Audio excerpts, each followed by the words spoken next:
Circumstance has the ability to flood hearts like Niagara Falls. Sometimes life feels like you're being waterlogged, gasping for air that would liberate lungs from fear. And I'm sure this is what Elisha's servant felt as he peered through window. Dusk had now turned to dawn, but this servant couldn't see the hope held within heaven because his eyes were so fixated on earth. His gaze locked on circumstance, his eyes chained to the mail of soldier, a message that invited hope to flee, for the soldiers before him had surrounded this home.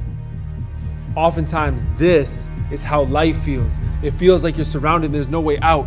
Fear, insecurity, and depression are closing in around you. Rejection threatens you with drawn swords. Failure shakes the very ground on which you stand. And sin becomes an insurmountable mountain. And sight oftentimes sees more problems than solutions.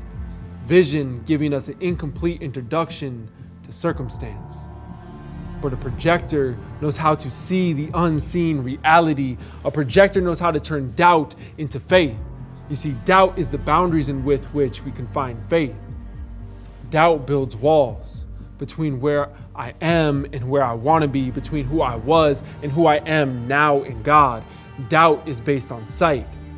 But faith, well, faith is the assurance of things hoped for and the evidence of things not yet seen. You see, faith is the ability to see reality through the lens of Scripture. To take size 7 font and begin to paint pictures. A projector knows how to take the image held within Bible and cast it over the canvas of circumstance. A projector helps you to see God's promises amidst your pain. So in a moment where I'm sure like it felt like God had left this servant to die, Elisha asked God to open his eyes. And now when he peered through window, his gaze was not fixed on the chariots filling valley, but the ones filling mountain, the ones blazing with fire. For just because problems were closing in didn't mean that God wasn't there. And just because the math said 2 versus an army didn't mean that God didn't care. You see, Jesus doesn't leave us when trouble comes. In fact, he comes closer. But the question that really must be asked from this story is, what lens do you see the world through? Are sensory nerve endings the only way you interpret life? If so, what will you do when sensation ends? When it can't tell you the whole story? Carbon monoxide is odorless, yet still doesn't mean it isn't deadly. Wind is colorless, but can still uproot trees from ground. Greed isn't measured in bank accounts, but can still bankrupt relationships. And depression can't see the pleasure held in life. Yet this life is so much more than what we see. And the child in me can still hear the words of Rafiki telling my heart to look beyond what I see. Y'all, it's crazy how this cartoon classic can still call our hearts to truth that supersedes sensation.